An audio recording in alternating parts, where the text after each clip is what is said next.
I welcome all of you to Meth Sewana today. ඔයාලා කොයි රට ඔක්කොම ඇමරිකාද? So, I would like to know from which country you are. Are you the other group from all Americans? Yes. America. Yes. Yes. Okay. Russiawe. Okay. Good country. Two countries, the Americans and Russians, are together. මේ ඔයාලට බුදුදහම පිළිබඳව හිතගෙන ඕන දෙයක් අහන්න පුළුවන් අපි හවස ලස්සන සාකච්ඡාවක් කරමු. So you can raise questions you have about the philosophy of Buddhism or maybe about your own mind. Based on your questions, we can start the discussion. Yes. As for me, I prefer to speak about the Buddhism philosophy because for me it's so important. I think this two things and the minds, how we work with the minds, this connection with Buddhism philosophy because it's not like a mirror. Because when the Buddha said, he said just first you need to observe yourself around you and the world and how it changes in the process of your life. And I think it's two topics the same. And we will speak about these two topics both.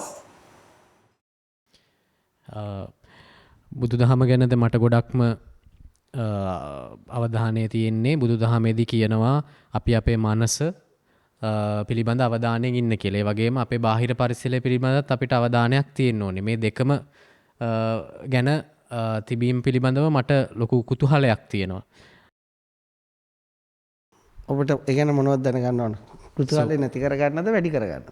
So what do you want to know in that aspect? Do you want to increase your level of investigation or do you want to give up the investigation? As for me, it's important now to have a discuss about the relationship between the people. I mean, it's like Buddha knew the point. මට මේ වෙලාවේ වැදගත් වෙන්නේ ගොඩක්ම අපි අනිත් මිනිස්සු සමග සම්බන්ධතා පවත්වාගෙන යන්නේ කොහොමද බුදුහාමුදුරුවන්ගේ දැක්ම අනුව. ඕන තරම් සම්බන්ධතා පවත්වන්න. You can have as much of relationships that you want. හැබැයි ඒගොල්ලෙන් ඕනවට වඩා කිසිම දෙයක් බලාපොරොත්තු වෙන්නේ නැතුව. But without expecting too much in return from the other party. අපි ඇයි එහෙම කියන්නේ?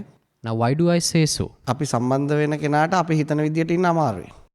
The person that we are dealing with cannot stay exactly the way we want. ඔහුට ආවේනික විදියක් තියෙනවා. He has his own characteristics. එතකොට ඒක අපි හිතන විදිය නොවෙන්න පුළුවන්. That may be not the way that we are anticipating. ඒතර අපි ඔහුත් එක්ක සම්බන්ධතාව පවත්වන්නට ඔහු ගැන බලාපොරොත්තු තියාගත්තොත් අපි ඒව බිඳ වැටුනහම අපි අසහනයටපත් වෙනවා. So when we have a relationship with them and if they do not fulfill our wishes, we will get distressed. අනේ නිසා බුදුහාමුදුරුවෝ කියන්නේ සම්බන්ධතාව පවත්වා ගැනීමේදී ඒ වෙලාවට සම්බන්ධ වුණා උපරිම එකට සහයෝගය දක්වා උපරිම ෆ්‍රෙන්ඩ්ෂිප් වුණා ඒක එතන ඉවර කරා. So what Gautam Buddha advised is that in the moment that you are dealing with each other, just connect at that moment and help each other at that moment. Deal with other in the present moment and after that let go of it.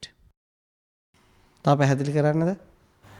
How do you think about if the people start to talk with you and you discuss about someone, for example, you start to create future plans between, and then, for example, it's plane can be broken in just 1 second. What does it mean? But sometimes, I mean, there's some situation. It was happened with me just 20 hours ago, but if we will be truly observing, obviously I know that this situation can come in my life, and I was really happy that it's come. But now I want to understand how I need to do that that situation never true again, never try again. Because that's for me, it's so important to have a good taste after my desire, yeah? Same like that. එතකොට අපිට නමුත් අපි සම්බන්ධතා පවත්වාගෙන යද්දී මිනිස්සුත් එක්ක අනාගතය සඳහා අපි මේ ප්ලෑන් හදනවා. අනාගතය සඳහා අපිට සැලසුම් තියෙනවා. එතකොට ඒ වගේ අවස්ථාවකදී කොහොමද කරන්නේ? ඒ කිසි ප්‍රශ්නයක් නැහැ. So no issue in that. දැන් මම සම්බන්ධ වෙනවා මිනිස්සු දසදහස් ගණක් එක්ක. Now I deal with thousands of people මම ඒක ප්ලෑන් හදනවා. and I create future plans with them. Plan ගොඩක් තියෙනවා. I have a lot of plans. හැබැයි ඒව ඒ විදිහටම ඉෂ්ට වුනේ නැහැ කියලා මට ප්‍රශ්නයක් නැහැ. But I'm not upset because my plans have not come true as exactly that I wished. ඒ ප්‍රතිඵලයක බිඳුව වුණත් ප්‍රතිඵලය 100%ක් වුණත් ඒක මට ප්‍රශ්නයක් නැහැ. I don't mind whether in my result I have achieved 100% or 0%. ඒකට හේතුව මගේ සිහිනත් එක්ක මගේ බලාපොරොත්තුත් එක්ක මගේ සිහිනත් එක්ක දැඩි බලාපොරොත්තු නැහැ. The reason is I have no strong attachment towards my dreams. සිහින විතරයි. Those are just dreams. මම ඒ වෙනුවෙන් වැඩ කරනවා. But I work for that. මට බලාපොරොත්තු නැති නිසා ප්‍රතිඵලය කුමක් වුණත් මම මගේ සතුට වෙනස් කරන්න බෑ. But since I have no expectations, it doesn't matter what the result is, it cannot damage my happiness. මම ඉස්සර සිහිනත් එක්ක අනාගතයත් එක්ක වැඩ කරේ එහෙම නෙවෙයි. But that was not the way that I dealt with my future before. මම ඉස්සර කට්ටිය ඇසුරු කරනකොට ඔහුන්ත් එක්ක මම ගේ හීන හදා ගන්නවා. When I was dealing with people before, I create dreams with them. ඒක ඔක්කොම අනාගතය ඉෂ්ට කරගන්න තියෙනවා. All those things that I have to achieve in the future. හැබැයි ඒව ඉෂ්ට වෙන්නේ නැතු වුණාම මම ගොඩක් දුකටපත් වෙනවා. But when my wishes do not come true, I was upset. ඉතින් මගේ ඉස්සර කාලේ තීච්ච සිහින ගොඩක් ඉෂ්ට නොවිච්ච ඒවා තමයි. So most of the dreams that I had are the things which I was not able to fulfill. එතකොට මම ගොඩක්ම දුකටපත් වෙනවා. So I was suffering a lot. මම බැලුවා මට වෙනස් ක්‍රමයක් නැද්ද? Then I was thinking, is there another way?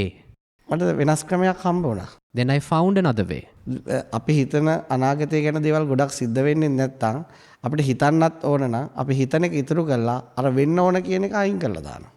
So if we have expectations about the future and if we need to think as well, we can keep on thinking but without expecting the result. එතකොට ලස්සන දෙයක් සිද්ධ වෙනවා. Then something beautiful happens. ඒවා ඉෂ්ට වුණත් ඉෂ්ට නොවුණත් මගේ අතුලාන්තයේ වෙහෙසටපත් වෙන්නේ නැහැ. Whether our expectations come true or not, the internal nature in the mind will not be affected. It means that we need to confidence and don't try to dive with influence. Yes? I didn't get you. I mean, you means that we need to confidence this life and try to dive with influence. ඒ කියන්නේ ඔබ මේ ජීවිතය පිළිබඳ ලොකු ආත්ම ශක්තියක් ඇති කරගන්න ඕනේ කියන එක. ලොකු තේරුම් ගැනීමක් ඇති කරගන්න ඕන. No, you have to understand a lot about the life. Yes, thank you. Yes. So, in regards to a relationship, if you meet someone and you like them and you want to have a relationship, how do you go about starting a relationship with this do not get attached? Like when I think of Buddhism or meditation, do not become attached, don't be attached. How do you enter a serious relationship, but I'm not going to be attached? How do you... ඔබ අලුත් සම්බන්ධතාවයක් පටන් ගනිද්දී ඔබට සුදුසු සහකරුවෙක් හම්බ වුණොත් ඔහු සමග කොහොමද ඔබ ඔය කියන ආකාරයට බැඳීමක් නැතුව සම්බන්ධතාවයක් පටන් ගන්නේ? මම මේ කියන ආකාරයට සම්බන්ධතාව පටන් ගන්න එපා. Do not get into relationships the way I am asking you to do so. මම දැන් ඔබට කියන්නම් මොකද්ද වෙන්නේ කියලා. I will tell you what is going to happen. දැන් ඔන්න අපි සම්බන්ධතාවයක් පටන් ගන්නකොට බැඳෙනවා. Now, when we are getting into a relationship, we get attached to the partner. එතකොට ඇයි අපි බැඳෙන්නේ? Now, why do we get attached? අපිට ඒක ආශ්වාදයක් තියෙනවා. අපිට ඒක සතුටක් තියෙනවා. because there is a pleasure in it when once we are attached. හොඳ හෝමෝන්ස් වැඩ කරනවා ඒ සම්බන්ධතාවයත් එක්ක. With that relationship, we secrete better hormones. We produce better hormones in the mind. එතකොට අපි තව බැඳෙනවා. Then we get attached more and more. තව ගොඩක් ඒ ඔහුගේ ඇය කෙරෙහි බලාපොරොත්තු තියාගන්නවා. And also we develop many more expectations about the partner. ඔන්න එතකොට අපි අර සතුට ගිහිල්ලා ගොඩක් ලොකු වේදනාවක් අපිත් ඒ සමගම ඇති වෙනවා. Then afterward, the happiness will dilute. We will start to suffer with the relationship. දැන් මුලදී උනේ ඒකමයි ඊළඟ එකෙත් ඒකමයි. Now earlier there was pleasure, then there was pain. එතකොට අපි දැන් තේරුම් ගන්නවා අපි බැඳීමක් නැතුව සම්බන්ධතාවයක් පවත්වන්න නෙවෙයි අපි තේරුම් ගන්න අපි බැඳුනහම අපිට මොකද්ද වෙන්නේ කියලා අපේ මනසට. So we are not trying to achieve a relationship without attachment. We are trying to understand what happens our mind gets attached to a relationship. අපිට තේරෙනවා අපි අපේ මනස බැඳෙනවා ඒකෙන් සතුටක් හොයනවා ඒකේ සතුට ලැබෙනවා ඒක නැති වෙනවා ඒක ඊට පස්සේ වේදනාව විශාල වේදනාවක් බවට පත් වෙනවා මෙන්න බැඳීමක් එක මෙන්න මෙහෙම සංසිද්ධි දෙකක් වැඩ කරනවා. So then when we get to know, once we have an attachment towards our expectations, we enjoy a certain pleasure. Then once we get too much attached to it, we start to suffer with that. So when we start to feel the liberation that we achieve once we are not attached to it. එතකොට ඔබට ඒ බැඳීමක් නිසා ඇති වෙන සතුටත් ඔබ හොඳට තේරුම් අරගන්නවා. බැඳීමක් නිසා ඇති වෙන පීඩාවත් ඔබ හොඳට තේරුම් ගන්නවා. එතකොට ඔබේ හිත පුරුදු වෙනවා අලුත් දෙයක් හොයන්න. So now your mind will understand better about the pleasure with the attachment and also the pain with the attachment. Then your mind will itself start to seek another avenue. එතකොට වෙනවා බැඳීමක් නැතුව මේ විඳවීමක් නැතුව විඳින්න බැරිද? Then your mind is seeking, is there a way to enjoy without suffering? එතකොට මනස අර පීඩාව නිසා මනසට බැඳීම ටික ටික දුර්වල වෙන්න ගන්නවා. Now because of the pain that you are undergoing, the attachment will get weakened. ඒ කියන්නේ ඔබ නිදහස් වෙන්න ගන්නවා. Then you start to liberate. එතකොට මම කියන්නේ සුන්දර ස්වභාවයට බැඳීමෙන් තොරව විඳින්න ඔබ බැඳිලම තමයි තේරුම් ගන්න. So now in order to achieve that liberation, you have to get attached to things. Get attached to things. Through your attachments only, you will learn the process of liberation. ඔබ නිදහස බලෙන් ඇති කරගන්නේ. You're not going to achieve liberation artificially, forcefully. ඔබ ඔබේ මනස තේරුම් ගැනීම තුළින් ඒ ස්වභාවයට පත් වෙනවා. Once you realize the mind, your mind will become liberation. So you can be attached to someone if you are aware that you are attached and you're not in pain. Is that what he's saying? එතකොට ඔබ අදහස් කරන්නේ ඔබට යම් කෙනෙක්ට බැඳිලා ඉන්න පුළුවන් ඔබ දන්නවා නම් ඔහුට බැඳිලා ඉන්නේ කියලා. එතකොට ඔබට වේදනාවක් දැනෙන්නේ නැද්ද? දැනෙන වේදනාව හොඳට තේරුම් ගන්න පුළුවන්. No, you feel the pain. You feel and you are aware about the pain. දැන් මම ඔබට උදාහරණයක් කියන්න. I will give you an example. දැන් අපි මේ මොනවා හරි කනවා අපි ආසාවට මොනවා හරි කනවා. Now we eat something because we desire to do so. අපි ඒකෙන් අපිට කන වෙලාවට හරිම සතුටක් තියෙනවා. So we enjoy a lot while we eat that food. හැබැයි ඒකෙන් අපි ගොඩක් දුර්වල වෙනවා කියලා අපිට තේරෙනවා. But we also realize that food is not good for the health. And we feel that we are getting weak. අපි ඔහේ කනවා අපි දුර්වල වෙනවා අපි ඒක ඉච්චර තේරුම් ගන්න උත්සාහ කරන්නේ නැහැ. But we keep on consuming the same food. We don't try to realize. ඊට පස්සේ අපිට කෙනෙක් හම් වෙලා කතා කරනවා ඒ ගැන. Then we meet a person, we start to discuss about what we eat. ඒතර ඔහු පැහැදිලි කරනවා ඔබ මේ කන්නේ ඔබට ඒකේ තියෙන ආසාවක් නිසා. හැබැයි ඒ කෑම නිසාම තමයි ඔබ මේ බලන්න ඔබේ කිඩ්නි දුර්වල වෙනවා, heart එක දුර්වල වෙනවා, ඔබේ ශරීරය දුර්වල වෙනවා. මේ සියල්ලම මේ කෑම නිසා සිද්ධ වෙන්නේ. So he explains to us, now you're eating this food because you desire to do so. But when you eat it more and more, it affects your kidneys, it affects your heart, it weakens your body. It is not good for your health. දැන් ඔබ ඒත් ඒ කෑම කනවා. But still you're eating the same food. එතකොට ඔබට වෙනද ඔබ අර රහ ගැන හොඳට තේරෙන්න ගන්නවා. මම මෙන්න මේකට ආසාවෙන් තමයි මේ කන්නේ. But now you feel to be aware about the taste of the food better than before, and you get to know that it is because of my desire that I'm eating this. ඊට පස්සේ ඔබ ඒක කෑවට පස්සේ ඇතිවෙන ආබාධත් තේරුම් ගන්නවා. And then you are aware about the weaknesses in the body once you consume the food. දැන් ඔබට ඒ කෑලි දෙක හොඳට පේන්න ගන්නවා. Now you see the both things. ඊට පස්සේ ඔබේ හිත අර රහට තියෙන ආසාව ටික ටික අඩු කරන්න ගන්නවා. Then your mind automatically, naturally will reduce the desire that you had towards the food. එතකොට ඔබට අර දුර්වලතා ටික ටික අඩු වෙන්න ගන්නවා. Then your weaknesses will start to go away. ඒකට මම කියන්නේ බැඳීම තුලින්ම බැඳීම තේරුම් ගැනීමෙන්ම අර නොබැඳී ඉන්න පරිසරය හදා ගන්නවා කියලා. So for that I say, learning, achieving the environment of liberation by getting attached itself. අපි මුලින්ම අපිට ඕන නම් මෙහෙම කරන්න පුළුවන්. අපිට නොබැඳී ඉන්න පරිසරය හදා ගන්න පුළුවන්.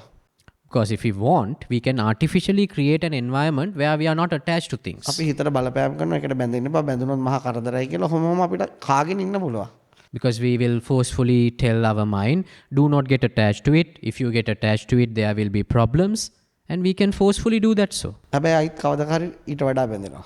But naturally, your mind will get attached to something stronger than before. ඒක නිසා ස්වභාවිකව තේරුම් ගැනීම විතරක් කරනවා. So what we do is, naturally, we realize what is happening. දැන් මම තව උදාහරණයක් කියන්න එක තේරුම් ගන්න. I will give you another example to that. අපි පාරක යනවා. Now we walk on a road. එතකොට සර්පයෙක් ඉන්නවා. Then there is a snake. අපි දන්න අපි ඌ ගැන දැනුවත් නැත්නම් අපිට ඌ ගැන තේරෙන්නේ නැත්නම් අපි ඌව පෑගිලා අපේ ශරීරය කාලා අපි වේදනාවටපත් වෙනවා.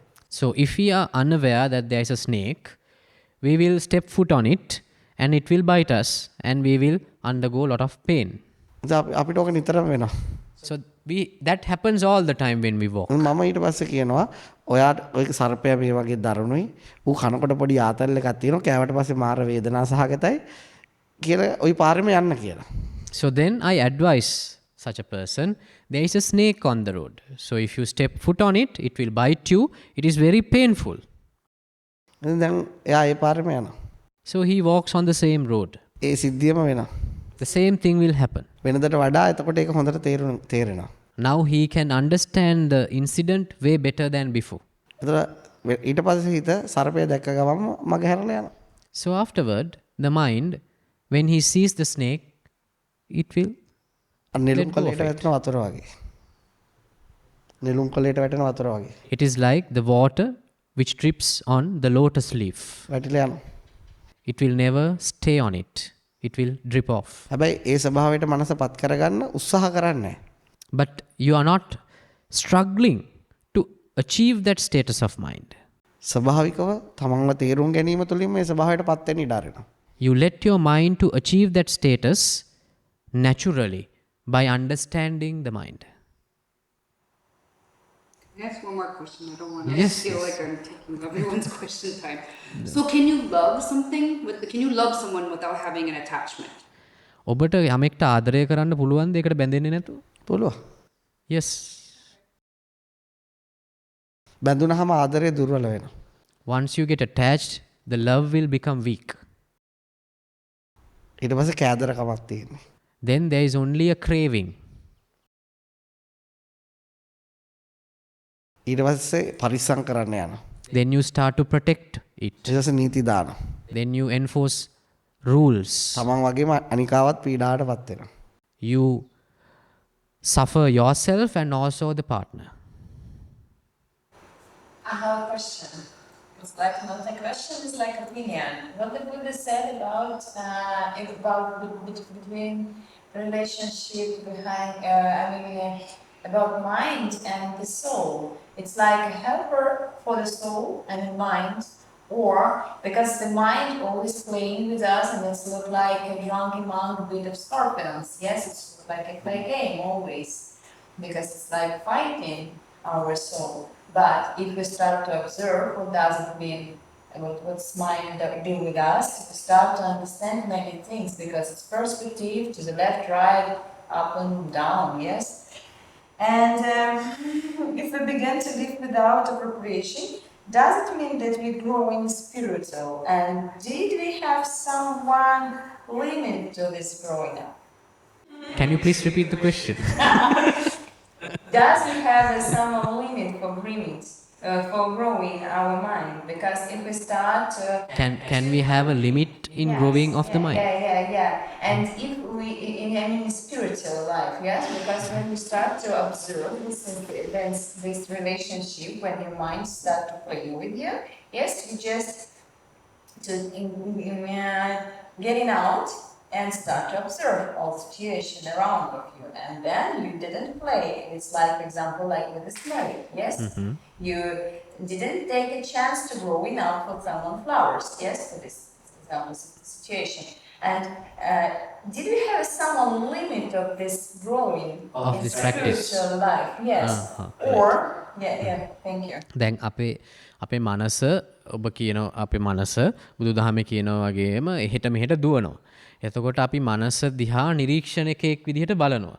එතකොට අපේ මනස ඒ තියෙන චලන අඩු කරනවා. එතකොට දැන් මේක අපි කරගෙන යද්දී මෙතන මේ මනසේ ඒ චලන අඩුවීමට හෝ මනස දියුණු වීමට සීමාවක් තියෙනවද? මගේ ක්‍රමය ඒක නෙවෙයි. Now my method is not that. මං බලන්න යන්නේ එච්චර. I don't watch like in that intense. මම ඔන්න ඔබට ක්‍රමයක් ওই ක්‍රමය පොඩ්ඩක් වෙනස් කරලා කියන්න. I will change that method a little bit and let you know. ඔබ කියන එක හරියට හරි. Now what you say is right. මනස ගැන නිරීක්ෂණය කරනකොට මනස මේ කියන්නේ ටික හැංගෙන්න ගන්නවා.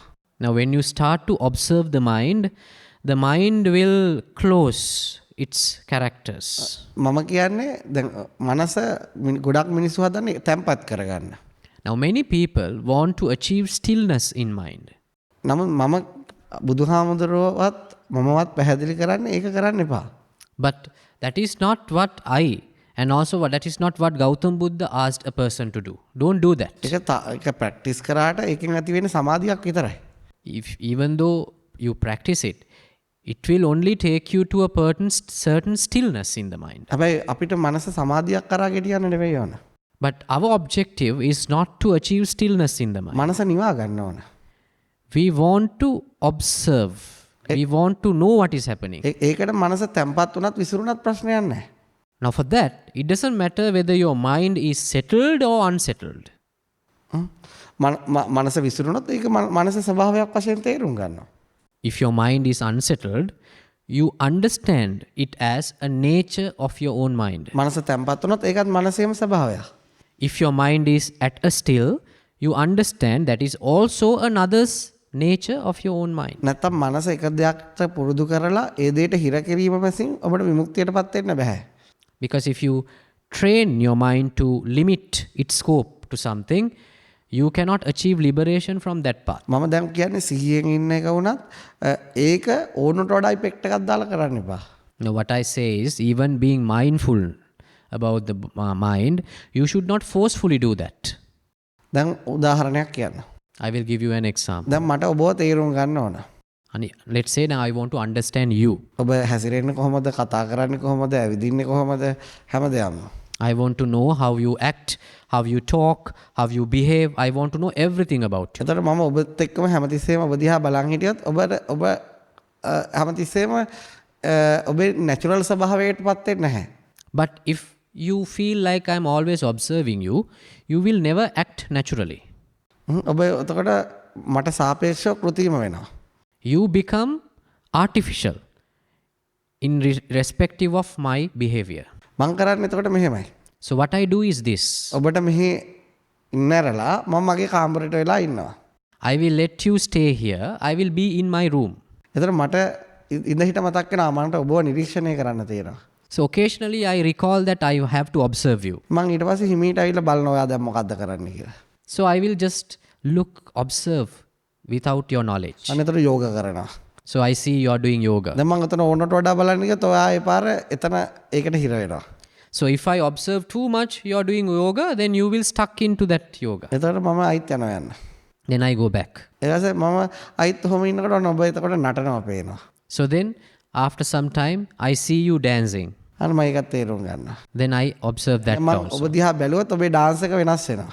If I look at you, you will change your dance. ඒකට මම මේ ක්‍රමයට කියන්නේ ඔබ දිහා නොබලා බලා තේරුම් ගන්නවා. Now, this method, I can call it as that I'm looking at it and I'm not looking at it at the same time. ඒ කියන්නේ හිත නිවන්න උත්සාහ කරන්නේත් නැහැ. That ඒ වගේ means- උත්සාහ නොකර ඉන්නෙත් නැහැ. That means I'm not trying to achieve bliss in the mind, neither do I not achieve bliss in the mind. අපි දැන් ඕකම මම ඔය උපමාව තවත් ලේසි කරලා කියන්න. I will elaborate more using the same example. අපිට සර්පෙක්ව තේරුම් ගන්නවා තියෙනවා කියන්න. Now, let's say we are observing, experimenting on a snake. එතකොට අපි ඌවට ફોકસ කරත් ඌ ගුල ඇතුළට යනවා. If we focus too much at the snake, it will definitely get inside a hole or something. ඌ තේරුම් ගත්තොත් ඌ දිහා බලනවා කවුරුරි අවධානයෙන් ඉන්නවා කියලා ඌ හැංගෙනවා. When a snake realizes it has been observed, it is being observed, it will always hide somewhere. එතකොට අපි කොහොමද මේ ඌගේ චර්යාවන් අවබෝධ කරගන්නේ? If it hides, how are we going to study its behavior? අපි එතකොට ඌ ගැන වැඩි හොයන්න යන්නේ. So we are not looking at it all the time. එතකොට ඌ එනවා අවුවේ තපිනවා. Then the snake will come out and have some sunbathing. අන්න තමයි අපි ඒක දකිනවා. දැන් මෙයා අවුව තපිනවා. Then we see that, okay, now it is its natural අපි behavior. දැන් එයාට ඕනට වඩා ඒක අපි දන්නවා කියලා ඇඟෙව්වොත් එයා ටක් ගාලා ඒක වෙනස් කරනවා. So there also, if we put too much of attention, it will change that natural behavior. ඊට පස්සේ ඔන්න තව වෙලාවක එයා හැවාරිනවා. Then afterward, it sheds its skin. තව වෙලාවක දෂ්ට කරන්න හදනවා. Sometimes it hisses. තව වෙලාවක කෑම හොයාගෙන යනවා. Sometimes it goes in search of food. එතකොට අපි උගේ ගැන සියලුම විස්තර හොයාගන්නේ ඌට තේරෙන්නේ නැති වෙන්න. So we try to investigate the details about it, about the snake, without its knowledge. ඒක අපිටත් ලේසි. It is easy for us also. අපි හැමතිස්සෙම ඌට ගැන ફોකස් කරන්න ගියාම අපිටත් එපා වෙනවා. Because if we are to focus too much on them, we also get fed up. අපි අපේ වැඩක් කරන ගම ඌ ගැන පොඩ්ඩක් බලනවා. So we do our work, day-to-day work. In the meantime, we observe. ඔකම ඔයාගේ හිතට ගලප ගන්න. So you apply the same thing to your mind. No, it's not to crush my mind. I understand it's a lot. ඒ කියන්නේ ඉස්සෙල්ලම ඔයා මනස ඔයාගේ මොකක් හරි බලා එන්ලයිටන් වෙන්න හරි තැම්පත් කරගන්න හරි නිවෙන්න හරි මොනවා හරි බලාපොරොත්තුවක් තියෙන ඉස්සෙල්ලම මේ අදහස අයින් කරන්න. The first thing you have to do is to give up your expectation. If you have an expectation to get enlightened or to achieve stillness or to achieve a spiritual advancement, give up that expectation. Let go of that expectation. ඔබ මනස තේරුම් ගැනීම තුළින් මනස නිවා ගන්න පුළුවන්. Because by understanding the mind, you can achieve the bliss in mind. ඊට පස්සේ මේ ක්‍රමය ෆලෝ කරන්න. Then you can follow this method. එතකොට ඔයා මනස නිවන්න උත්සාහ කරන්නේ මනස තේරුම් ගන්නකොට යා නිවෙනවා. So you're not trying to achieve bliss. You try to understand the mind. Once you understand the mind, it will become blissful. That means if I use this method, I can to make more creation add in my life with so fast. එතකොට ඔබ කියන්නේ මේ ක්‍රමය කරගෙන යනකොට මගේ ජීවිතේ මට නිර්මාණ ගොඩාක් කරන්න පුළුවන්. පුළුවන් ඕන තරම්. Yes, you can be so creative. දැන් කරන එකට වඩා ලස්සන දේවල් කරන්න. You can do more creations that you are doing right now. දැන් ගොඩක් ලෝකේ හය හදන්නේ මනස මොකක් හරි ස්වභාවයකට ස්ථිරව පත් කරන්න හදන්න. Because many people, they try to achieve a specific status of mind. ඒක වැරදි. That is wrong. ඒකෙන් එයා කෘතිම නිදහසකට යන්න පුළුවන්. ඒක ඉක්මනට බිඳිලා යනවා. From that, they can only achieve a temporary, artificial liberation, but it will easily break off. මොකද ඔයාලා කවුරුවත් ඔයාලගේ මනස දැකලා නැහැ. Because none of you have seen your mind. දැකලා තියෙනවද? Have you seen your mind? ඔයාලා ඔයාලගේ බොඩි එක දැකලා තියෙනවා. You have seen your body, හැබැයි ඒක ඇතුලේ තියෙන හાર્ට් එක දැකලා නැහැ. but you have not seen the heart inside. හැබැයි වෙන කෙනෙක්ගේ හරි හાર્ට් එකක් බලා ගන්න පුළුවන්. But you can at least see someone else's heart. හැබැයි වෙන කෙනෙක්ගේ මනසක් බලා ගන්න පුළුවන්ද? But can you see someone else's mind? එතකොට තමන්ගේ මනස බලා ගන්න පුළුවන්ද? Or either can you see your own mind? ඉතින් මනස කවදා මනස හරිම කියන්න බැරි තරම් විශාල දෙයක්. So it is something, mind is a big entity which is unexplainable. ඒක මේ මහා මුහුද වගේ මහා සාගරය වගේ මහා විශ්වය වගේ ඒකට බලපෑම් කරන්න බෑ කාටවත්. It is like this ocean. It is like the universe. No one can do any changes to it. අපි ඒ අපිට අයිති නැති දේ නොතේරුම් කම නිසා අල්ලගත්තාම බැඳුනහම වෙන ප්‍රශ්න තමයි තියෙන්නේ. So when we get attached to something which we do not own, the problems will come. That is what is happening in our mind right now. මුහුද රැලි කවුරු හරි නතර කරන්න යනවා. Now if someone try to stop sea waves, එයාට පුළුවන්ද? can you do that? නෑ මම මේ පොඩි පැහැදිලි කිරීමක් කරන්න. No, this is a simple explanation. මුහුද රැලි අපිට නතර කරන්න බෑ. We cannot stop sea waves. මුහුදේ කුණාටු ඇති වෙනවා. There are storms in the sea. ඒක නැති වෙලා යන වෙලාවට තමයි නැති වෙන්නේ. When it ends, it will be over. හැබැයි අපිට මුහුද නිසා කිසිම මානසික ප්‍රශ්න හටගන්නේ නැහැ. But we never get mental problems because of the sea. මොකද අපි මුහුදට බලපෑම් කරන්නේ. Because we are not challenging the sea. අපි මේ මුහුද තේරුම් අරගෙන ඉන්න නිසා. Because we have understood the sea. අන්න ඒ වගේම ඔබේ මනස හොඳට තේරුම් ගත්තාම මනසට බලපෑම් කරන්නේ. So once you realize your mind very well, you won't challenge your mind. And if I challenge my mind, I start to challenge everywhere, and everything, yes?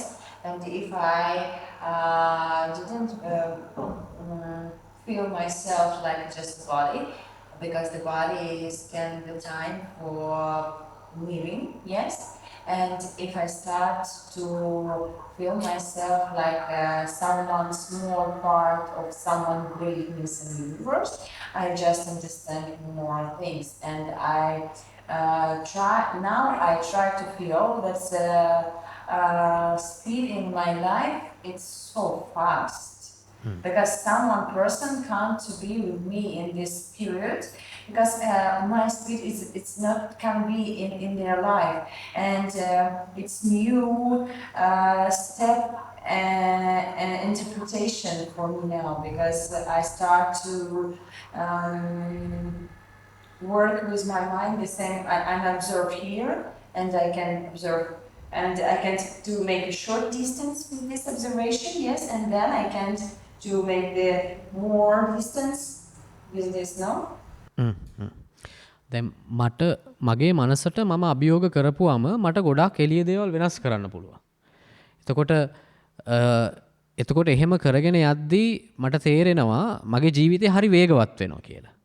හරිම වේගයක් තියෙනවා. ඒතකොට හරිම වේගවත් වැඩි. එතකොට කිසිම කෙනෙක්ට ඒකේ රැඳෙන්නත් අමාරුයි. හරිම වේගයක් පවතිනවා. ඒ වගේම මට මගේ මනස දිහා දුර ඉඳන් නිරීක්ෂණය කරන්නත් පුළුවන්, ළඟ ඉඳන් නිරීක්ෂණය කරන්නත් පුළුවන්. ඒක හොඳයිනේ. So it's good. Thank you.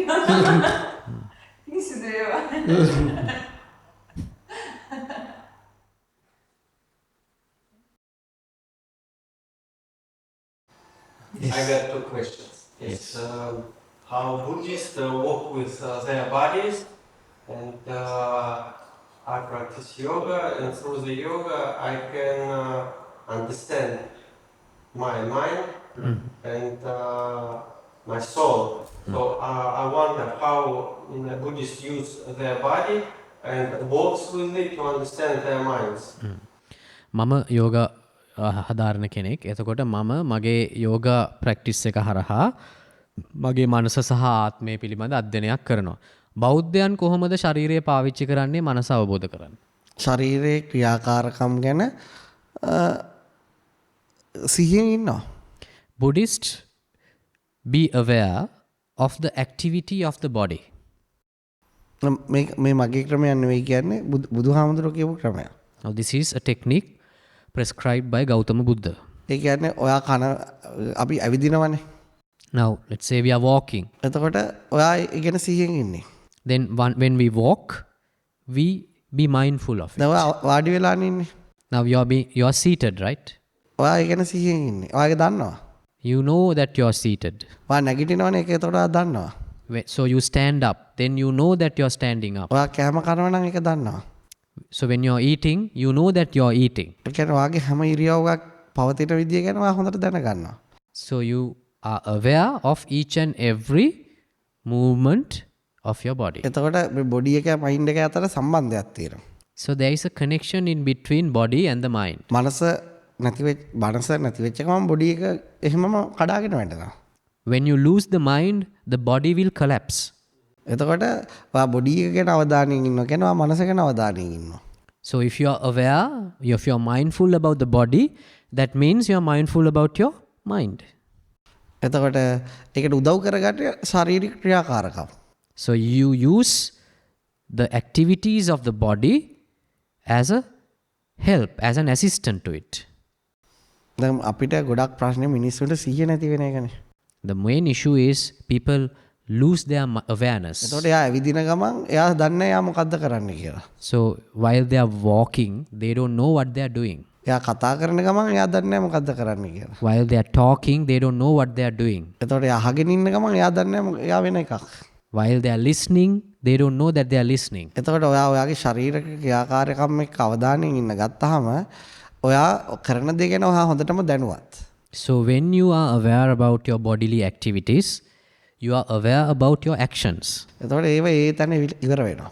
So all those things will occur and will go into nothing then and there.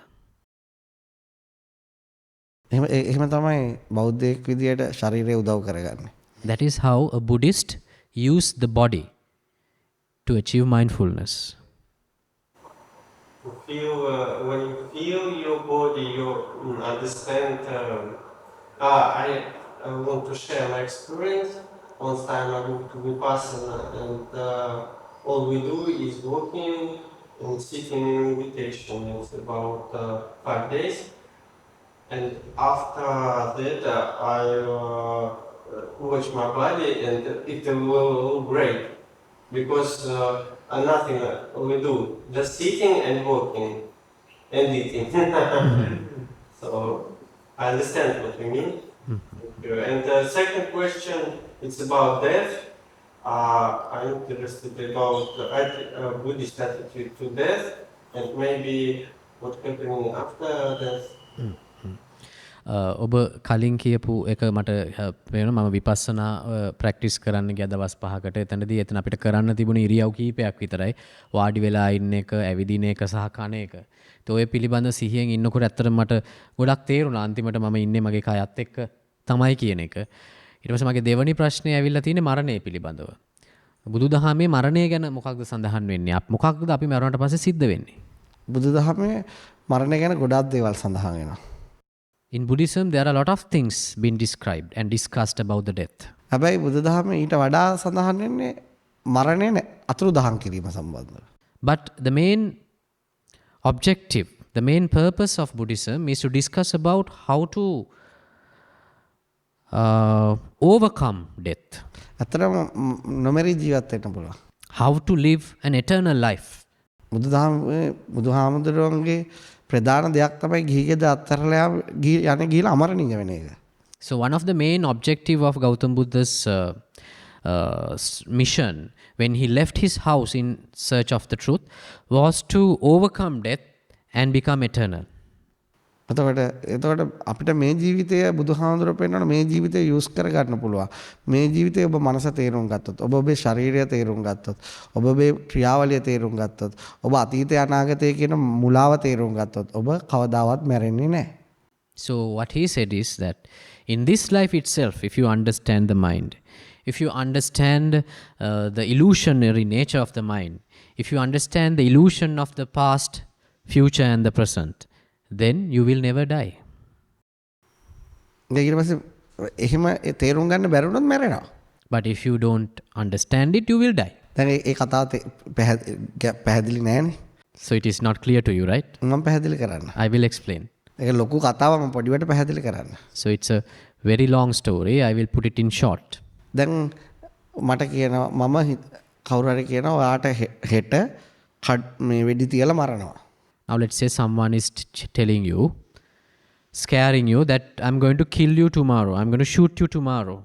දැන් එතකොට ඔහු ඇත්තටම එහෙම මිනිස්සු මරලත් තියෙනවා. And you know that that person who threatened you is a serial killer. දැන් එතකොට සාමාන්‍ය මිනිස්සෙට ඔය වගේ එකක් කිව්වොත් මොකද්ද වෙන්නේ? Now, what will happen if that sort of a statement is told to an ordinary person? එතකොට යා හෙට නම් එක වෙන්නේ එත යහපු වෙලාවෙ ඉඳලා මැරි උපදිනවා. So, if he is going to be shot tomorrow, he will die from very moment that he heard that threat. ඔව් වෙඩි From that moment onwards, he will die every second. ඒ දාරයට නිදා ගන්න වෙන්නේ නැහැ. He will not be able to sleep peacefully that night. තුවක්කු පේනවා, උණ්ඩ එනවා පේනවා, වෙඩි වදිනවා පේනවා, ඉස්පිරිතාලේ ගෙනියනවා පේනවා, මැරෙනවා පේනවා.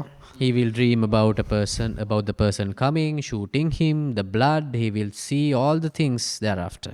එතකොට ඇයි එහෙම වෙන්නේ?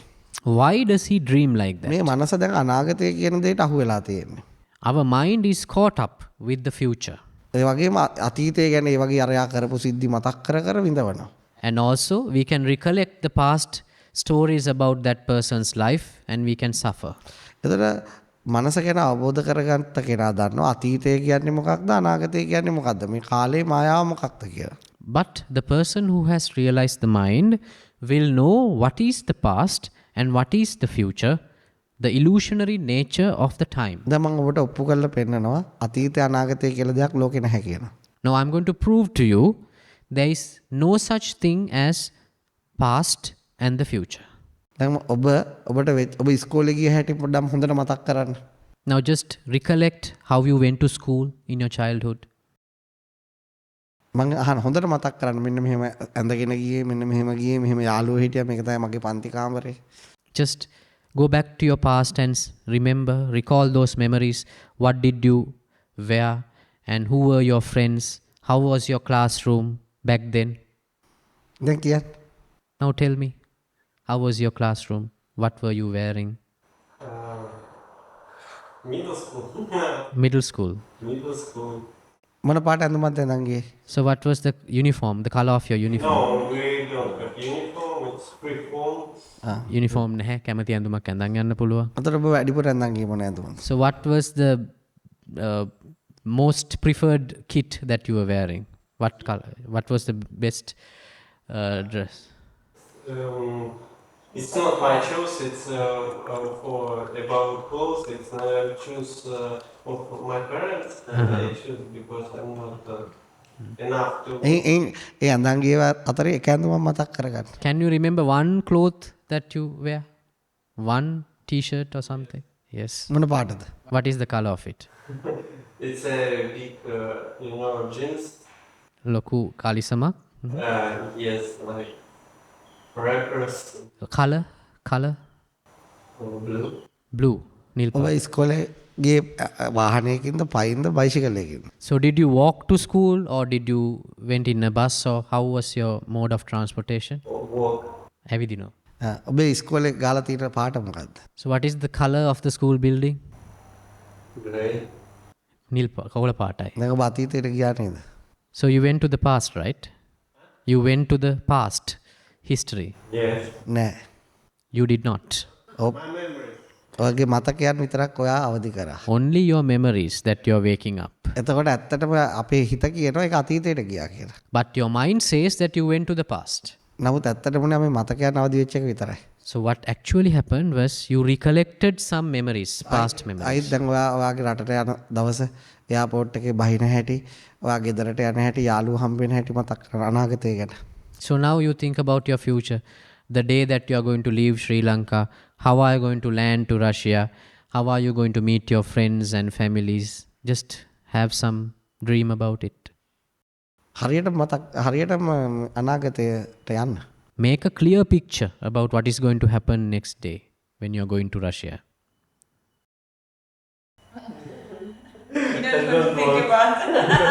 මට ඒක හිතන්න ඕනේ නෑ. It's better stay in moment in now. මේ මොහොතේ ඉන්න එක හොඳයිලු ඒ ගැන හිතනවට වඩා.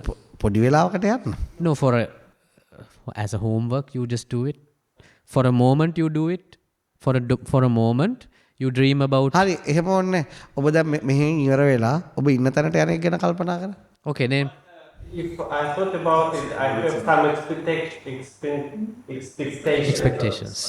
And I don't maybe as you told, it's not.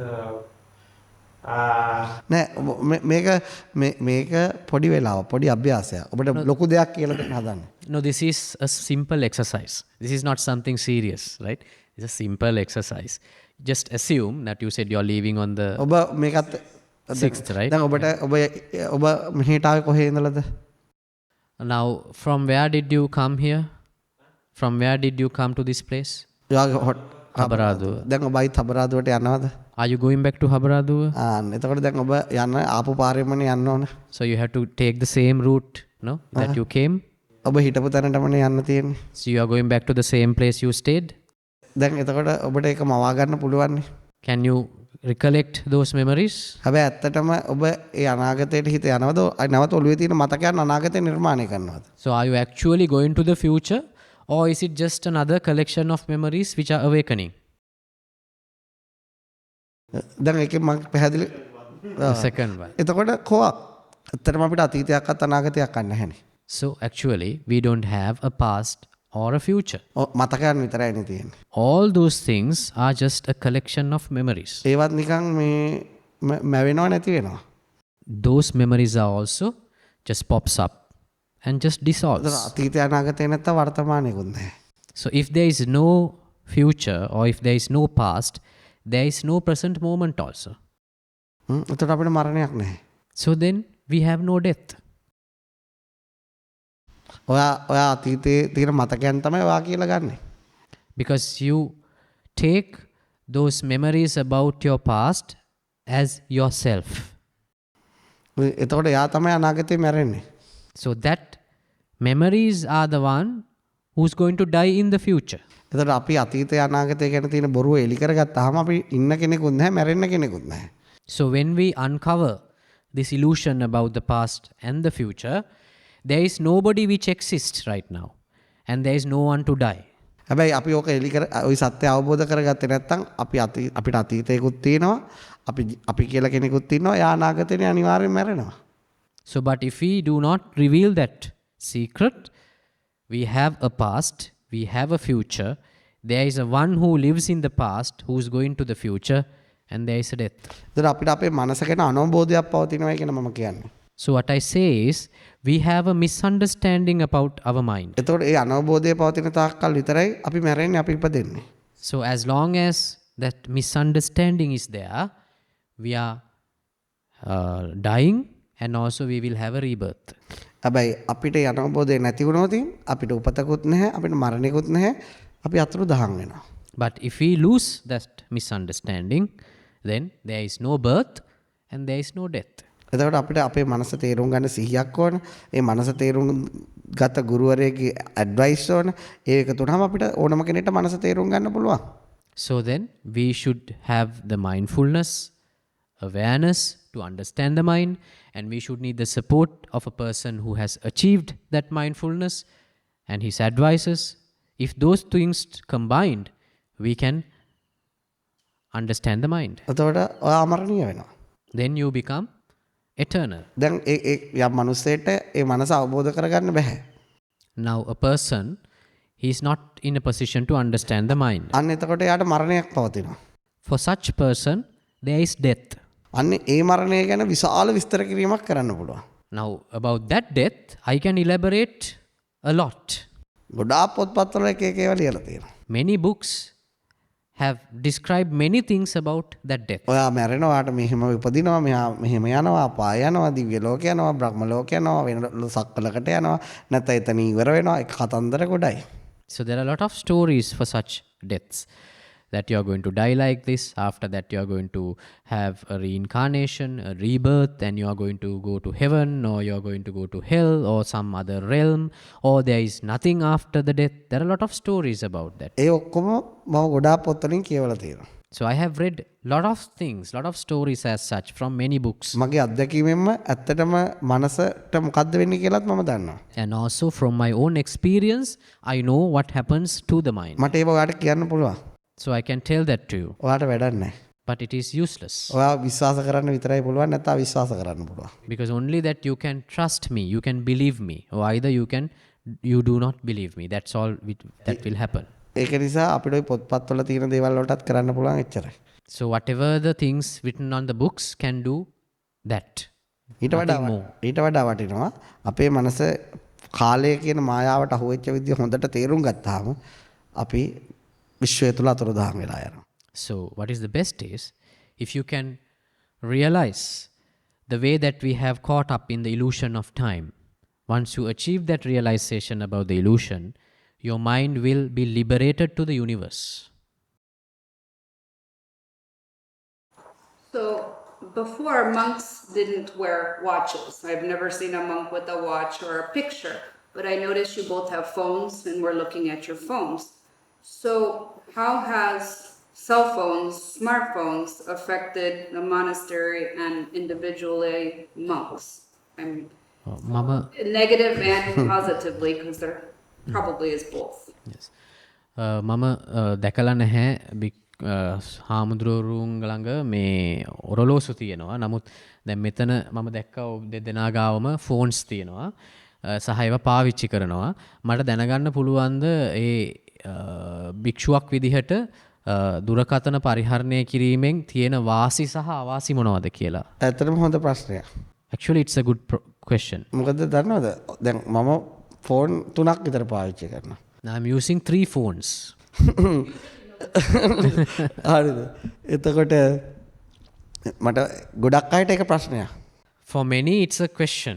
ඒ මොකද එයා ෆෝන් 3ක් පාවිච්චි කරොත් එයාගේ ඔළුව අවුල් වෙනවනේ.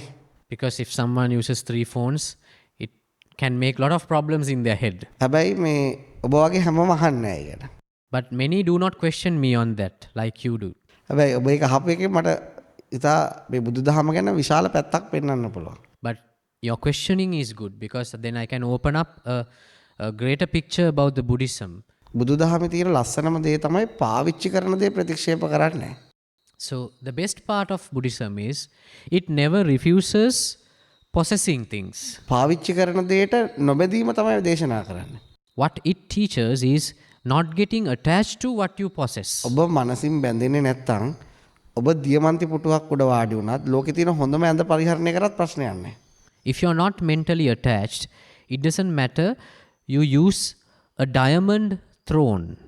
If you're wearing the best clothes, it doesn't matter. හැබැයි ඔබ බැඳෙනවා නම් ඔබ ගලක් උඩ බුදිය ගත්තත් ඒක ඔළුවට අවුලක්. But if you're getting attached to from your mind, if you sleep on a rock, it will be a problem to your mind. බුදුහාමුදුරුවෝගේ තියෙන ලස්සනම දේ තමයි එයා භෞතික පරිහරණය දැඩිව ප්‍රතික්ෂේප කරන්නේ නැහැ. So the best part of Gautam Buddha's teaching is that he does not refuse possessing materialistic things. උන්වහන්සේ හිටියේ ඉන්දියාවේ තියෙන ප්‍රධාන නගරයක තමයි ඔහුගේ මැද තමයි පන්සල තිබුණේ. His main temple was situated in the most urban city in the Indian civilization back days. ඔහුගේ කාමරේ නිර්මාණය කළ තියෙන හඳුන් දරවලින්. His room was created using out of sandalwood. ඔහු නිදාගත්තේ හඳුන් වලින් හදපු ඇඳක. His bed was also made out of sandalwood. ඔහුට ඒ පන්සල ඇතුළේ ඔහුට කාමර වෙන වෙනම නිවාස 3ක් තිබුණා. So in that one particular temple, he had 3 chambers as such for his use. සමහර රජවරු උන්වහන්සේට ඊටාම වටිනා සිවුරු තමයි ගෙනල්ලා දුන්නේ. So some kings offered him the most expensive robes to wear. උන්වහන්සේ ඇඳා. And he wore those things. උන්වහන්සේ හොඳට දාන ගෙනත් දෙනිය වැළඳුවා. And he ate what he was given, the best food. ඒ පන්සල වටේ තාප්පේ මහත ඔයාලා අදටත් ඉන්දියාවේ ගියොත් නටමුන් බලන්න පුළුවන් මේ දෙක අතරට වඩා පළලයි ඒ පන්සල වට කරලා ගහපු තාප්පේ. So if you go to India, even today you can see the protective walls of that particular temple, the thickness is greater than the width of this building. ඒක අඩි 10ක් විතර උසයි. It's a 10 feet tall wall. එතකොට ඉන්දියාවේ ගොඩාක් තව හිටිය පූජකයෝ. So there were many other priests in India back days. ඒගොල්ලෝ ගස් යට තමයි බුදිය ගන්නේ. They were sleeping under trees. ඒගොල්ලෝ කෑම කන්නේ ඉතාමත්ම මිනිස්සු කාලා විසි කරන දේවල් වගේ. So they ate whatever the leftover. ඒගොල්ලෝ ඇඳුම් ඇඳෙත් නැහැ. Some people, they did not wear anything at all. එතකොට ඒගොල්ලෝ ගොඩක් දේවල් පාවිච්චි කරේ නැහැ භෞතික දේවල්. So they did not use most of those materialistic එතකොට things. ගොඩක් මිනිස්සු පැහැදිලා හිටියේ ඒගොල්ලොන්ට. So many were so into those practices. බුදුහාමුදුරන්ට නිතරම චෝදනා කරා. So there was always Gautam Buddha was blamed for one thing, මෙයාට තියෙන ලක්සරි ලයිෆ් එක. because he lives a very luxurious life. මෙයා ලස්සනට අඳිනවා. He wears beautifully. මෙයා හොඳට නිදා ගන්නවා. He sleeps well. මෙයා හොඳට කනවා. He eats well. මෙන්න උදේට නැගිටලා කියන බුදු වුණා කියලා. And he wakes up in the morning and claims himself as Buddha. එහෙම වෙන්න පුළුවන්ද? Can it happen? බුදුහාමුදුරුවෝ පුළුවන්. Gautam Buddha said, yeah, this can happen. මේ වෙලා තින්නේ. It has happened. I am Buddha. එතකොට දැන් ඒක මම ඔබට එතකොට බුදුදහමේ ඔයාට ඕනම දෙයක් පාවිච්චි කරන්න පුළුවන්. So in Buddhism, you can use whatever you want. එතකොට ඔයා දැනගන්න ඕනේ ඒකෙන් ඔයාට වෙන හානිය හා ඒකෙන් ඔයාට වෙන ප්‍රයෝජනය. So you want to know what is the benefit and what are the negatives of when you do that. දැන් මම ගොඩක් අයට නම්බර් එක දීලා තියෙනවා අපි විශ්වවිද්‍යාලයක් නිර්මාණය කරලා තියෙනවා ළමයින්ට මේ ධර්මය ඒ වගේම IT ඉංග්‍රීසි භාෂාව ඉගෙන ගන්න. ඒකේ අලුතෙන් ඉල්ලන ළමයින්ට එක ෆෝනයක් තියලා තියෙනවා. So one of this phone is dedicated for the admissions of the university which I have created as a community service project, where I receive calls from the new enrollments. ඒකට 6000ක් විතර සාමාන්‍යයෙන් දවසට 300ක් 400ක් ඒකට SMS කරනවා call කරනවා. So nearly about 300 people keep in touch with me through SMSs and private messages and calls through that phone. එස මගේ බණහන මේ වගේ ධර්ම සාකච්ඡා කරලා හිත තේරුම් ගන්න උත්සාහ කරලා මානසික ප්‍රශ්න තියෙන සියදිවි හානි කරන අය ඒ වගේම අපිට උදව් උපකාර කරන අයට වෙන නම්බරයක් දීලා තියෙනවා. And there's another line which I use for the people who follow the spirituality, who follow my teachings and helps us in that course for such people. එතකොට ඒකෙත් සාමාන්‍ය දවසට කෝල් 400ක් 500ක් එනවා. So in that also I receive about 400 calls. දැන් ඔබ ගියා කියන ඔබට මනසකට තේරුම් ගන්න යනකොට පොඩි ප්‍රශ්නයක් එනවා. So when, let's say now you're following spirituality and you get a question in the practice. ඒක ඔබට මට WhatsApp කරා මැසේජ් එකක් දැම්මම මම ඔයාලට මට වෙලාව තියෙන වෙලාවට උත්තරයක් ලියනවා. So when you send me a text through WhatsApp, so this is my problem. So when I have time, I reply them. ඒක ඒ ෆෝන් එක. So that is one phone. එතකොට ඒක මේ වැටිලා මේ බින්දිලා තියෙන්නේ. Now it is broken because I have dropped it. එතකොට මේක දැන් ඊට පස්සේ මේ ඩිස්ප්ලේ දාන්න ගියාම විශාල මුදලක් ඉල්ලනවා. Now for the display, to replace the display, they are asking a lot of money from me. මගේ හිතවතෙක් ඉන්නවා එයා කිව්වා ඕක දැන් මාරු කරගන්න මේ අලුත් එකක් කියලා තියෙනවා. So now one of my friend, he said you can change it later on. He offered me another phone. තාම මට මේ මගේ iCloud එක මාරු කරගන්න මම හරියට දන්නේ නැහැ. Still I don't know how to change the iCloud. ඊට පස්සේ මේකේ දේශන එහෙම රෙකෝඩින් කරාම හොඳ ලස්සනට තියෙනවා. So in the new phone, it is more or less a recording utensil. It's you get clear capturing in that phone. ඉතින් මට ඒක කොච්චර දේවල් පාවිච්චි කරත් මගේ මනසට ඒක පීඩාවක් නෙවෙයි. So it doesn't matter how much of things that I use. It never create any discomfort in my mind. මම ෆෝන් 100ක් පාවිච්චි කරන්න පුළුවන්. If I want, I can use 100 phones. ඒතර තව කෙනෙක්ට ඒක බලලා කියන්න පුළුවන් මෙයා ෆෝන් 100ක් පාවිච්චි කරන මෙයා භික්ෂුවක් නෙවෙයි. So one can say he is using 100 phones, so he is not a monk. නෑ ඔයාට නෙවෙයි. No, not you. ඔයාට නෙවෙයි කියන්නේ. Not you. ඔයා කියපගෙන මම මේ කියන්නේ සමාජීය ප්‍රශ්නය. What I'm saying is what the society says. මම දැන් බුදුදහම තව ලස්සනට තේරුම් ගන්න ලස්සන සිද්ධියක් විස්තර කරනවා. So I'm going to tell you another story to explain the philosophy of Buddhism here. එන ජපානයේ හිටියා famous හාමුදුරුවෝ කෙනෙක්. Now there was one famous monk in Japan. එයා හරිම සතුටින් හිටියේ. He was very happy එයා all the ගොඩක් time. අයට භාවනාව කියලා දෙනවා, දේශන පවත්වනවා. He preaches about meditation, he conducts retreats. මුළු රටේම එයා ගැන ලොකු කීර්තියක් පැතිරලා ගියා. So he was very famous in Japan. ඉතින් එයා ඇත්තටම සතුටින් ඉන්නවද බලන්න ජපාන් අධිරාජ්‍යයටත් ඕන වුණා. So the emperor in Japan wanted to investigate whether he is actually leading a happy life. එතකොට එයාගේ ඔත්තුකාරයෝ දාලා CID එක දාලා බැලුවා එයා ගැන මොකක් හිඩන් මොකක් හරි ලයිෆ් එකක් තියෙනවද කියලා. So the emperor did an investigation secretly using his secret services whether this particular monk has a hidden life. නමුත් එහෙම එකක්වත් ආරංචියක් නැහැ. So he couldn't uncover any secret as such. එතකොට අධිරාජ්‍ය එයාව හමු වෙන්න ගියා.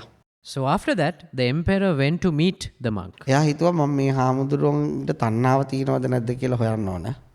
So then he said, I want to check whether this monk has desires in him. මම එයාට මගේ මාලිගාවට කතා කරනවා ජීවත් වෙන්න මාත් එක්ක. So I'm going to invite him to come and stay with me in my palace. ඉතින් එයා ඒක ප්‍රතික්ෂේප කරොත් එයා හොඳ භික්ෂුවක්. If he refuses my invitation, he's a good monk. හැබැයි එයා ඒක පිළිගත්තොත් එයාගේ ඇතුලේ ඒවා විඳින්න ආසාව තියෙනවා. But if he accepts my invitation, that means he has desires to enjoy the palace life. ඉතින් එයා ගිහිල්ලා අර හාමුදුරුවෝ හම්බෙලා කතා කරන ගමන් කෝ එන්න ඔබ මගේ මාලිගාවට මම ඔයාලට දාන දෙනවා. ඔයාලට අවශ්‍ය හැමදේම දෙනවා. එන්න යන්න කියලා. So as he said, he went to meet the monk and made the invitation. Come to me with my palace, to my palace. I will provide you food and accommodation, all the things that you need. එයා ඒවා ඇත්තටම දෙනවද රජතුමනි? So that the monk asked, are you sure you are going to provide all the things you are claiming? ඔව් මම අධිරාජ්‍ය මම කිව්වොත් දෙයක් කරනවා. So the emperor said, yes, I am the emperor of this country. If I say something, I will do it. එහෙනම් දැම්මම යමු කියලා හාමුදුරුවෝ ලේස්ති වුණා. So the monk accepted the invitation. Said, okay, let's go now itself. එතකොට අරයා ඔළුවෙන් ඒ කියන්නේ මෙයා මේව විඳින්න ආසාව තියෙන කෙනෙක් මිනිස්සු මේ කොච්චර ගරු කරා. So the emperor got upset. He said, even though he claims he is happy, he has desires in him. ඉතින් දැන් එයා කිව්වනේ කරනවා කියලා දැන් හාමුදුරුවෝ යනවා මාලිගාවට. But now the emperor has made the promise. So he has to take the monk to the palace. So he took him to the එයා palace. ගිහිල්ලා කිව්වා එහෙනම් ඔයා කැමති කාමරයක් මේ මාලිගාවේ තෝරගන්න කියලා. So the emperor said, you can select whatever the room you want to stay in the palace. මේ හාමුදුරුවෝ හොඳටම හොයලා හොඳටම සැප තියෙන එක හොයාගත්තා. So he went through all the rooms and selected the most comfortable room, the best luxurious room, the suite in the palace. එතකොට එතන හොඳට view එක තියෙනවා හොඳට වාතාශ්‍රය තියෙනවා ඒක තමයි එයා තෝරගත්තේ. So it had the best view, it has the best air conditioning and all those facilities. He selected that. දැන් අධිරාජ්‍යයට ලොකු අවුලක්. So the emperor is now so much at a distress. සාමාන්‍ය මේ භික්ෂුවක් වුණාම පොඩි දේවල් වලින් සතුටු වෙන්න එපායි. Because if he is a monk, he should be happy with small things. නමුත් මෙයා ආවිලා හොඳම එක හොයාගත්තා. But he wants the best thing.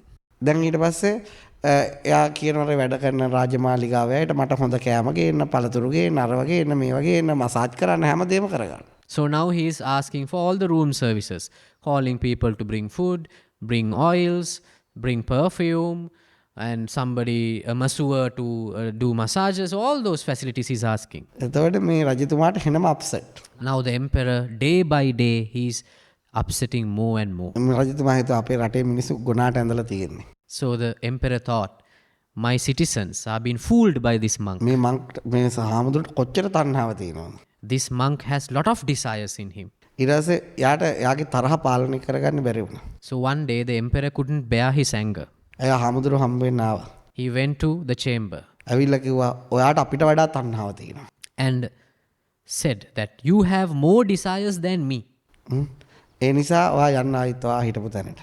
So you go back to your monastery. එයා දැන් අඳුන සිවුරු ටික ලෑස්ති කරගන්න. So then he prepared all his එයා රජතුමා ගාවට ඇවිල්ලා කිව්වා මට ඔයාට තරම් තණ්හාවක් නැහැ. But then he came to the emperor and said, I have no desires like you. රජතුමාට ඔප්පු කරලා පෙන්නන්න කියලා. So the emperor said, so you can prove it to me. හා ඔප්පු කරලා පෙන්නන්නම් කිව්වා. The monk said, yes, I will prove it to you. ගන්න අශ්වය දෙන්නෙක්. He asked the emperor to take 2 horses. ඔයා නගින්න එකකට. You get onto one, මම නගිනවා තව අනිත් එකට. I will get into the next one. එන්න මාත් එක්ක යන්න. Let's go together. දැන් ඔහොම යනවා. So they left the palace. එයාට අදාළ සීමාවේ බෝඩර් එකට ආවා. So the emperor came to the border of his empire. දැන් ඒ හාමුදුරුවෝ මම දැන් මෙතනින් එහාට යනවා. So the monk said, I am going to cross the border now. මම අයිත් එන්නේ නැහැ. I am not going to come back. ඔයත් මාත් එක්ක එන්න යන්න. You also join with me. Yeah, Let's yeah. cross the border together. මට බෑ මම මේ රටේ අධිරාජ්‍ය මට එහෙම එන්න බෑ. The emperor said, I can't. I am the emperor of this land. I can't live like that. ඒ වගේ මට ගොඩක් වගකීම් තියෙනවා. I have lot of responsibilities. ඒක තමයි ඔයයි මගේ අතර වෙනස කිව්වා. Then the monk said, that is the difference between you and me. ඔයා පාවිච්චි කරන දේවල් ඔයා අල්ලගෙන ඉන්නේ. Whatever you possess, you are attached to it. මම පාවිච්චි කරන දේවල් වලට මම පාවිච්චි කරලා එතනින් ඉවරයි. Whatever I possess, I just use it. මට ඔයාගේ It's over. අධිරාජ්‍ය තුළ කිසිම දෙයක් අවශ්‍ය නැහැ. I don't need anything inside your empire. මම දැන් යනවා. I am leaving. පුළුවන් නම් එන්න. If you can join me. එයා කිව්වා මට එන්න බෑ. emperor said, I can't. මට සමා වෙන්න. And I'm sorry. ඔයා වගේ කෙනෙක් අපේ රටේ ඉන්න එක අපිට වාසනාවක්. It is a blessing that to have a person like you in my empire. යන් අයිත් මගේ මාලිගාවට. So come back to my palace. මම එයාකෝ මම අයිත් වෙන්නේ නැහැ. The monk said, no, I will never return. ඔයා මම දැන් ආවොත් ඔයා හිතනවා මම මේ පාඩම කියලා දුන්න අයිත් ඒව ලබා ගන්න තියෙන ආසාවට කියලා. Because if I accept your invitation again, you will think again that I accepted the invitation and I explained all these things just to return to your palace. ඒ නිසා රජතුමනි මට මාලිගාව හිටියත් මට ගහක් යට හිටියත් මම ඒක උපරිම විඳිනවා. ඒක තමයි මගේ ලයිෆ් එක. ඒක තමයි මම ඉගෙනගත්ත අවබෝධය. So the monk said, it doesn't matter whether I sleep in the palace or under a tree. I enjoy it a lot. That is my enlightenment. ඒක තමයි ඇත්තට බුද්දිසම් කියන්නේ. That is what the realization is. ඒක ඔබ අහපු ප්‍රශ්නේ වටින ප්‍රශ්නයක්. So that is why I told you your question is very important. But is it harder to be mindful and to be a monk with the phone ringing 400 times and all these messages?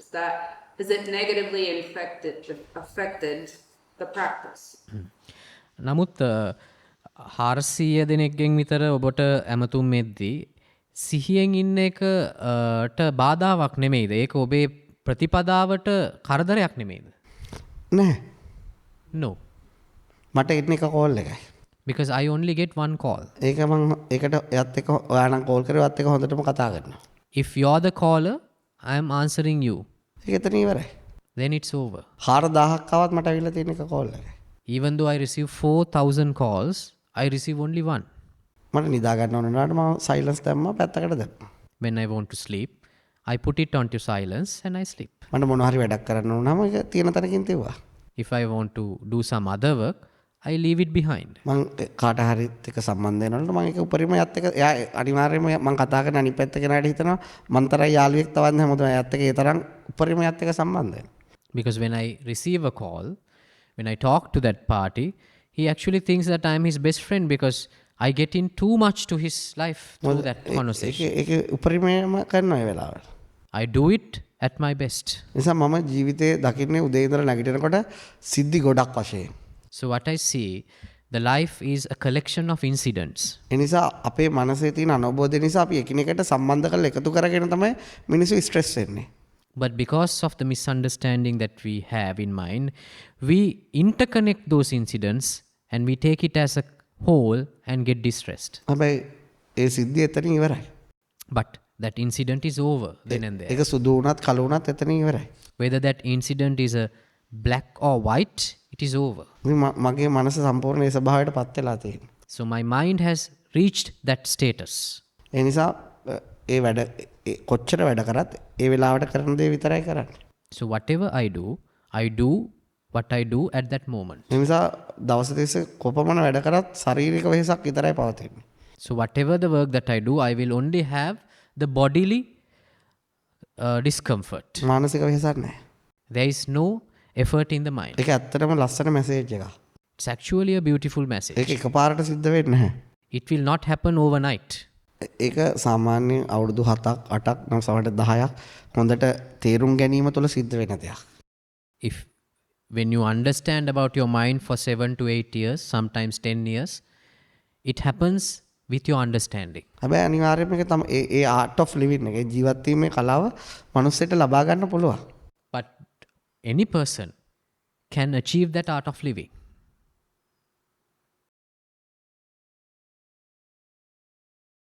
ඒක අනිත් එක ජීවත් වීමේ කලාව කොච්චර ලස්සනද? And look how beautiful that living style, lifestyle is. කාමුදුරට මම දකිනවා මේ ෆෝන් තියෙනවා හංගම් පාවිච්චි කරන්න. Now I have witnessed some monks, they have phones, but they are hiding it. මොකද අනිත් ඩිවෝටියස්ලා දැක්කොත් එයාගෙන අපහැදෙයි කියලා එයා බයයි. Because they are scared, but because if some people see, some devotees see that they are using smartphones, would they get upset? They are worried about it. මට එහෙම එකක් තේරෙන්නේ නැහැ. I have no such feeling. එයා කැමති නම් කැමති, එයා කැමති නැහැ කැමති. මගේ හැටි මෙහෙම තමයි. If he likes, he will like. If he dislikes, he will dislike. This is my style. Yeah, I wasn't shocked. I wasn't thinking bad. It was more like the technique. Is it harder to stay in the moment and to be calm and stuff like that? ඇත්තටම මම ඔබ දුරකථන පාවිච්චි කරනවා දැකලා මම shock වුණේවත් එහෙම එකක් නෑ, මම නෙමෙයි. දන්නවා. මම- මට තිබුණ ගැටලුව වන්නේ ඒක ප්‍රතිපදාවට කාලයට බාධාවක් වෙයිද නැද්ද කියලා. නෑ ඇත්තටම මට ඔබගේ හිත තේරෙනවා. Yes, I do understand. I understood what you said. මොකද මම දන්නවා ඔබ පැහැදීමක් නෑ කියලා. I know that you are not upset with that. නෑ මම ඔබගේ උත්තරයට උත්තර දෙන්නේ ඔබටම විතරක් නෙවෙයි.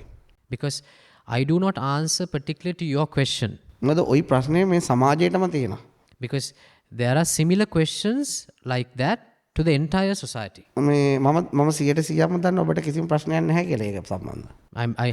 I'm 100% aware that you have no issue in that. මොකද මට ඔයා ෆීල් වෙනවා.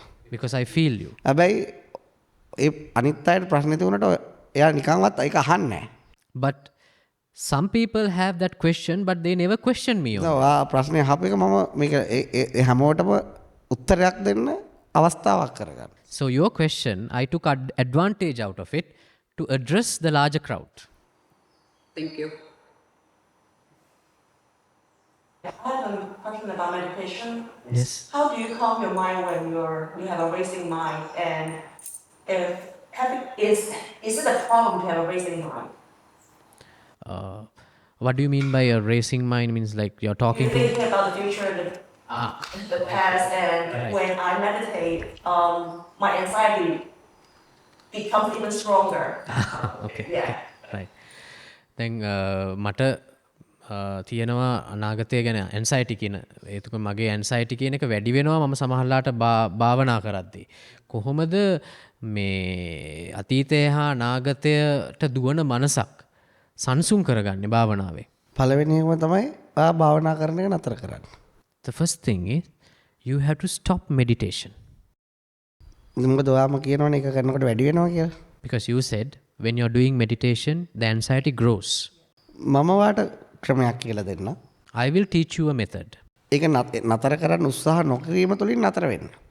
where your mind will stop by not trying to stop it. How do you do that? ඒක කොහොමද කරන්නේ? ඒක පළවෙනි එක තමයි ඔයාට දැන් තියෙනවා ඔයාගේ මනස අතීතයට යනවා අනාගතයට යනවා වේගෙන් මේ දෙක සිද්ධ වෙනවා. ඔයාට ඒක නතර කරන්න දැඩි උමනාවක් තියෙනවා. Now the first thing you have to understand, your mind is traveling to the future, traveling to the past. You're traveling vice versa, and you have an extreme desire to stop it. ඉස්සෙල්ලම ඒක අතාරින්න. Firstly, let go of that desire to stop the mind. දැන් එකක් ඉතුරු වෙනවා. Now you're left with one. අර දෙපැත්තට යනවා ඔයා ඒකෙන් දුකටපත් වෙනවා. Your mind goes to the future and past, you're suffering with that. හැබැයි දැන් අර දැඩි බලාපොරොත්තුවත් වලට ඒක එහෙම නතර කරගන්න ඕන කියලා ඒක අතාරපු නිසා එතනින් එන පීඩාව දැන් ඔයාට නැහැ. But you don't have that pain. What pain? You had a desire to stop your mind and you couldn't do it. You are suffering with that also. Then Now you don't have that pain. 150ක් ඉවරයි. So 50% of your problem is solved now. දැන් තව 150ක් තියෙනවා. So there's only 50% left. දැන් අපි බලමු මනස අතීතයට හා අනාගතයට යාම තුළ දුක් විඳින්නේ කොහොමද කියලා. So now we look into how your mind feel the pain when it goes to the past and the future. මගේ ගාවට මීට අවුරුද්දකට විතර කලින් කාන්තාවක් ආවා. එයාගේ දුව අවුරුදු 19 දී නැති වෙලා අවුරුදු 4ක් එනවා නැති වෙලා 4ක් තිස්සේ එයා හැමදාම ඒක ගැන මතක් කර කර අඬනවා. Now few years back I received a lady. Her daughter has passed away 4 years ago. For the last 4 years, she was crying over her child's death. එයා මානසික වෛද්‍යවරුන් බෙහෙත් තරම් ඒත් හරිය ගිහිල්ලා නැහැ. So he has been to psychologist, but nothing has changed. ඇය මට කිව්වා මට ඒ සිද්ධිය අමතක කරන්න බෑ. So she said, I cannot forget that incident. මට නිදා ගන්නකොටත් ඒක මතක් වෙනවා. අවදි වෙනකොටත් ඒක මතක් වෙනවා. එයා හැමතිස්සෙම අඬලඳලා එයා ගොඩාක් කෙට්ටු වෙලා දුකටපත් වෙලා. When I go to sleep, I recall that memory. When I wake up, I recall that memory. So I'm crying all the time and I have drained when my body is now weak. මට ඒක අමතක කරන්න විදියක් ඔබට කියා දෙන්න පුළුවන්ද? She asked me whether there's a way that I can forget it. මට ඒක ඔයාට අමතක කරවන්න මට බෑ. So I told her, there is no way that I can make it forget. ඒක අමතක කරන්න ඕන කියලා දැඩි බලාපොරොත්තු අතහැරලා දාන්න. Give up your desire to forget it. දැන් ඔයාට තියෙන එක මතකයි එකෙන් තියෙන වේදනාවයි විතරයි. Now you're left with the memory and the pain attached to it. මට ඔයාගේ මතකයේ තියලා වේදනාව නැති කරලා දෙන්න පුළුවන්. So I can let your memory be and take off your pain. මම යාට දුන්න A4 කොලයක්. I gave her a piece of paper මම යාට දුන්න පෑනක්. and I gave her a pen. මං කිව්වා දැන් අර ඔයාට මතක් වෙන සිද්ධිය ඔයා අඳින්න ඔයාට පුළුවන් විදියට. So I asked her to draw as the way you can that irritating, unforgettable incident on that piece of paper. දැන් එයා අඳින්න කැමති නැහැ. She's very reluctant to draw it. මං කිව්වා නෑ ඔයාට පුළුවන් විදියට අඳින්න. No, I told her, no, draw something as you can. ඔයා මොකද්ද මතකද දුව මොන පින්තූරද මතක දුව ඉන්න විදිය දුව මැරිච්ච විදිය දුව පෙට්ටි බොක්ස් එකේ ඉන්න විදිය දුව වලදාපු විදිය ඒවනේ මතක් වෙන ඕවා අඳින්න. So she said, now what do you recall? The way that your daughter was smiling with you, her deathbed, the way the corpse were lying, the way that the funeral happened, whatever you recall, just draw it. දැන් එයා යාට පුළුවන් විදියට ඇඳා. She did some sketches. මං කිව්වා දැන් ඕක දිහා හොඳට බලන් අඬන්න. So now I asked her, look at it and cry. එයා කියනවා ඒක දිහා බලන් අඬන්න බැරිලු. Then she said, I cannot cry at looking at that picture. ඒ උනාට ඒකම තමයි යා මනසෙන් කරන්නේ. But she was doing the same thing in her mind. එයාගේ මනස එක එක පින්තූර මවනවා ඒක ඇත්තයි කියලා හිතනවා අඬනවා. Her mind creates different pictures. She believes those pictures are real and she's crying. එතකොට ඒ මනස ගැන හොඳ අවධානයෙන් ඉන්නකොට තේරෙනවා මේවා මනසේ කරන නිර්මාණ මිසක් මේ ඇත්තක් නෙවෙයි. So when you are aware about the mind, you get to know all these things are images created by the mind. They are not real. මනස නොතේරුම් ගත්ත නිසා මතකයන්ට තදින් බැඳිලා. Because you have not realized your mind, you are attached too much to your memories. එයාට ඒක තේරුණා. So she realized it. දැන් ඊට පස්සේ අවුරුද්දක් විතර ගිහිල්ලා. So after 1 year, එයා කියනවා දැන් හැමති මං කිව්වා ඔයා දුකටපත් වෙන හැම වෙලාවෙම කොලයක් අරන් අඳින්න.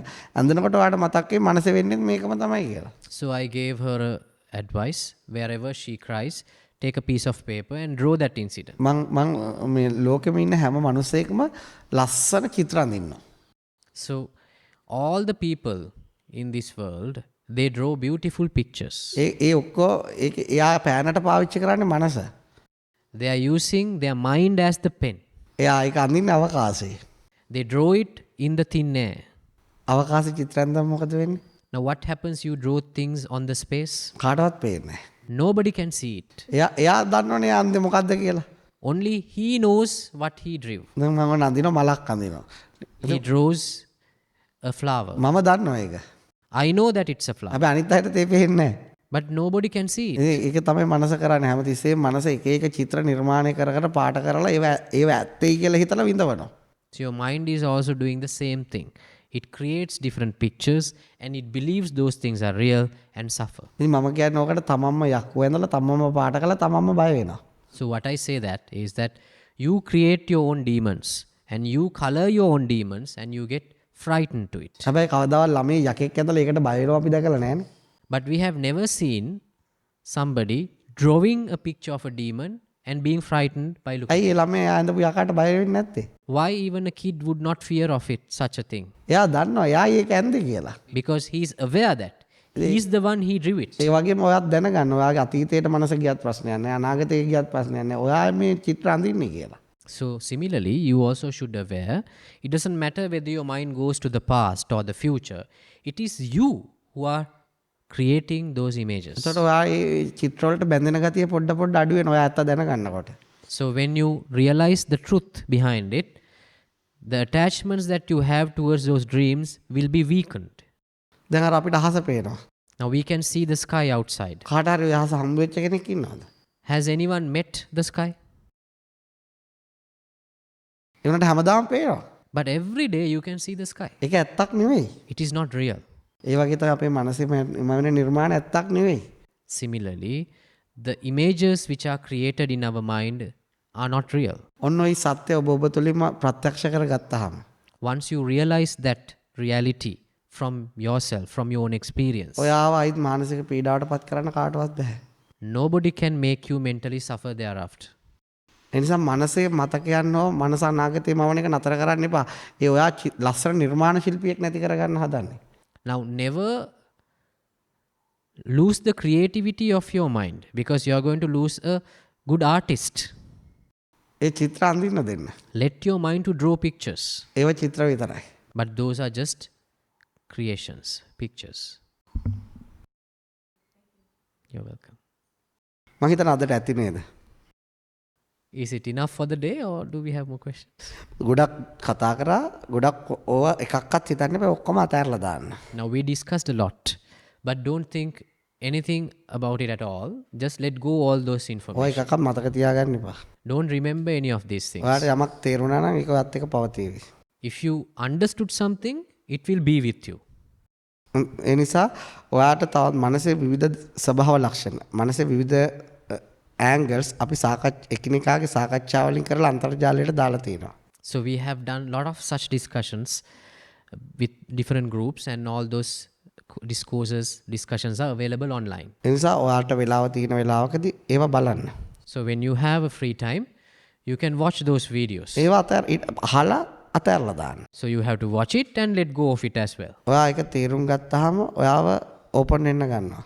Once you realize that, you will start to open up. බලෙන් තේරුම් ගන්න උත්සාහ කරන්න එපා. You don't have to understand it forcefully. ඊට පස්සේ ඔයාව නිවෙන්න ගන්නවා. Then you will start to feel the bliss in the mind. ඔයාට ඔයා නිදහස හෙව්වත් නැත්නම් නිදහස ලැබෙන්න ගන්නවා. You will reach the liberation that you are searching for. ඔයාගේ ජීවත් වීමේ ස්වභාවය ලස්සන කලාවක් බවට පත් වෙනවා. Your art of living will be blissful. ඒ නිසා ඒක හරි ලස්සන මැසේජ් එකක්. So it's a very beautiful message. මේ ඔයා ලෝකෙ කොහේ ගියත් ඔයාට හිත තැම්පත් කරගන්න භාවනා ක්‍රමයක් අහගන්න පුළුවන්. So wherever you go, I think you can get advices about meditation techniques. ඔයාට පුළුවන් නම් මම මේ කියන ක්‍රමෙද කොහේ හරි තියෙනවා හොයාගෙන එන්න.